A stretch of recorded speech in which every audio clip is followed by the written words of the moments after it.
Welcome. You are listening to Caregiving Secrets with Deborah Greenhut.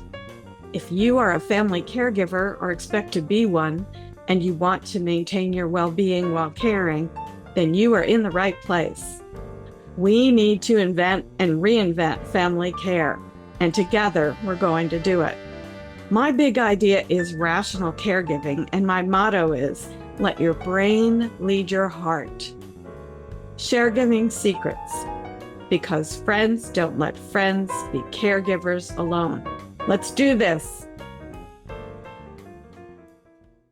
Hello. In today's episode, I want to speak with you about stages of caregiving. You know, outsiders can look at caregiving as a steady, stable undertaking that people can do on autopilot. Experienced caregivers, though, are going to tell you there's a lot more to it. It's true that professional caregivers may deal with more life or death situations than family caregivers do, but they aren't obligated to love their patients. Family caregivers often deal with crises and unfamiliar events layered with the emotional complications of love. As in any relationship, we can say that there are stages in caregiving. The ending stage of caregiving, to cut to the chase, is often very unlike the beginning. Your love may be exhausted, and there is no likely next patient to sustain your role so you can move on. A grief process may begin at the ending stage, and you probably didn't have any special training or resources to help you cope. Even professionals need to stop and honor that stage of grief they feel for long-term patients, especially those who faced particularly challenging circumstances with courage and grace.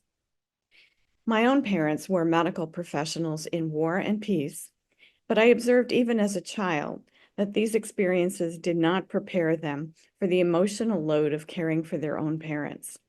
Their professional distance for illness just collapsed under the weight of their feelings and their desperation in trying to help their loved ones.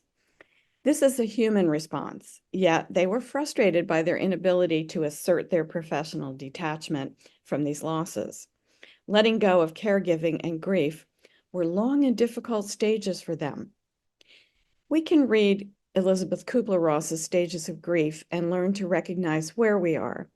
But living through them as caregivers can be a lot more difficult than measuring and setting boundaries for them. Many websites provide generic lists of stages of caregiving, and these are a gentle frame of reference for the experience. It's useful, but we may need to say more. Typically, we'll hear there are about 5. As a playwright of difficult subjects, I'll use the theatrical terms to describe these stages. Stage 1, we could call waiting in the wings. If you're dealing with the possibility in a rational way, in this stage, you've realized that you may have to provide care for someone else. So you're possibly gathering information about wills, medical conditions, insurance, and preferred treatments, so you'll be ready when your family member needs you. It's a little bit like learning your lines as the understudy. Woe be to you if you didn't learn your lines. Stage 2, we could describe as understudying the lead. Ideally, you transition to a process of assuming responsibilities for your loved one. So you learn it and then you try to do it. It may not be easy, but easing into it can help you assess what you're in for and start to build routines that serve both of you and your parents, so you can predict what other help you're going to need when you start to do it yourself, when you become the lead. At stage 3, you are the leading actor as a caregiver. Here's where you might be taking over all or most of the responsibility for your loved one, and it's where the stress really starts to kick in. In stage 4, you might be transitioning to the finale when the play is over. This might be the downslope of caregiving for you, where you can begin to see an end. A child might be leaving the nest if you're a parent, or an illness might have overtaken an elder who's approaching either the end of life or the need for round-the-clock nursing care or hospice. Stage 5 is the bowing out. This is the time where the caregiver will process all that has happened and try to recover or reinvent him or herself. If all goes well, the caregiver will regain or acquire a quality of life. Or perhaps the cycle will begin again with a new family member, as we see happening more and more. This list is a somewhat idealized list of stages, though. Many people find themselves, as I did, jumping in at about stage 3. I had made furtive attempts to help my parents transition to becoming dependent on other people, but they held out until they were seriously compromised. The arrangements we should have made in stages 1 and 2 never got done.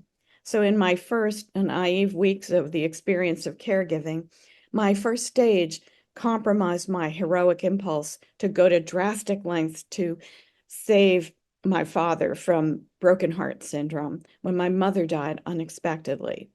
Spoiler alert, I learned that I wasn't superwoman. My advice? If you think you're entering stage 1 with a loved one, start having those conversations and making those plans now. When people become ill or disabled, they may find it difficult to think and plan rationally, and fear of having their rights and wishes disrespected may cause them to be less cooperative than they might be when they're healthy and rational. Help your loved ones think it through now to avoid the emotional snags later.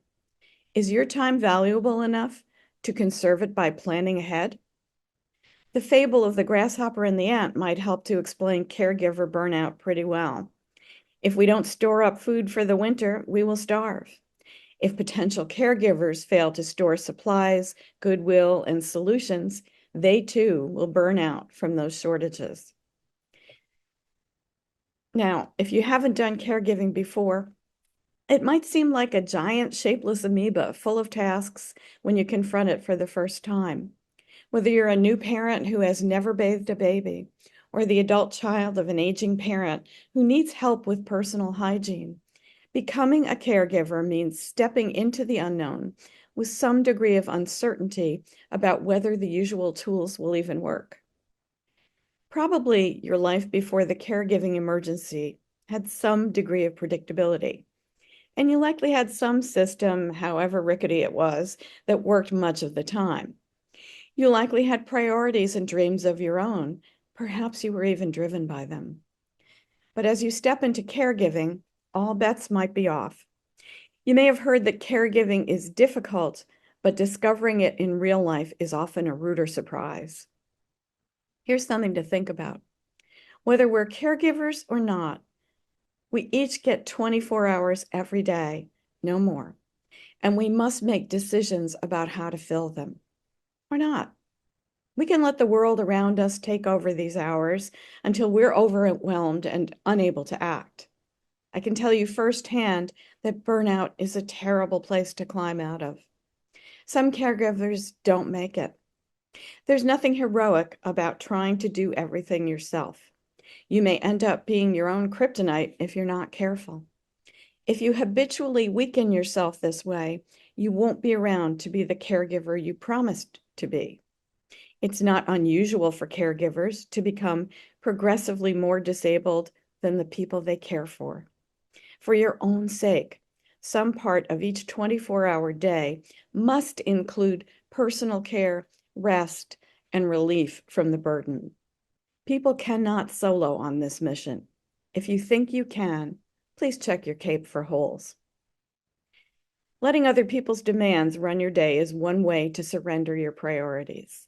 At the other end of behavior is scheduling every minute down to the last second and becoming frustrated that it's impossible to keep up because of the unexpected disruptions, changes in plans, and missing people. If you don't leave some unscheduled time in your schedule, you won't be able to handle the incoming surprises, and the schedule is going to become meaningless.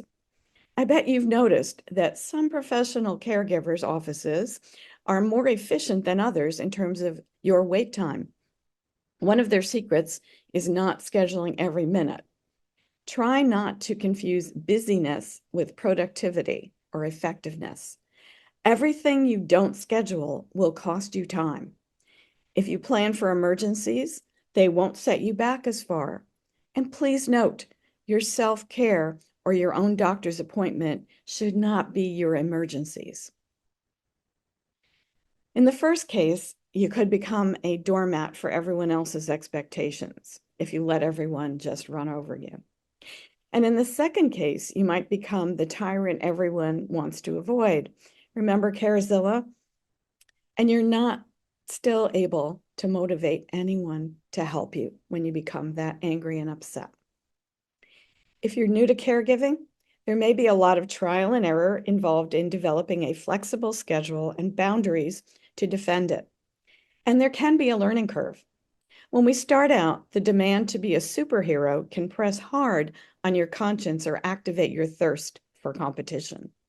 These behaviors are like those we see in any workplace, and time management is your best weapon against the stress that comes from them not being able to meet demands, whether they're imposed by others or internal to you. Now, your loved one may not be happy about the new arrangement. Your previous ways of communicating may not help in this brave new world, and a new relationship needs to be cultivated. But neither one of you has to lose the relationship.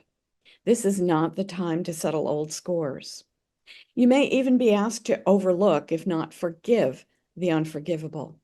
Communicating is but one challenge among many. For many people, these struggles stimulate creativity, and new solutions are discovered beyond the firestorm at the beginning of caregiving, that storming, forming, and norming process that most teams go through. You cannot plan for everything, but you can take a serious look at the arc of the strategies you're going to face and figure out what you will need and what you can let go of. The most important thing to consider is how you will share the load, what you will do by yourself, and what you will delegate to other people. People do like to be helpful, and it matters how you invite them to share. It's not what you say, but how you say it. It's a lot to sort out, isn't it? If you're ready for some help with that, please check the show notes for this podcast or visit my website for some free resources to help you figure out what the questions are. Please look for my survival guide for family caregivers and the pamphlet 52 Non-Negotiables for Caregivers to give yourself an overview. Until next time, please keep sharing the caregiving secret. We're all going to need it before we leave this world. Thank you, and have a great week. Thank you for joining me today on the Caregiving Secret. You can dive deeper by picking up a copy of my pamphlet, Non-Negotiables for Caregivers. Go to my website, deborahgreenhut.com, and click on the link for Non-Negotiables for Caregivers. Until next time, keep sharing, keep caring, and remember, you're not alone on this journey.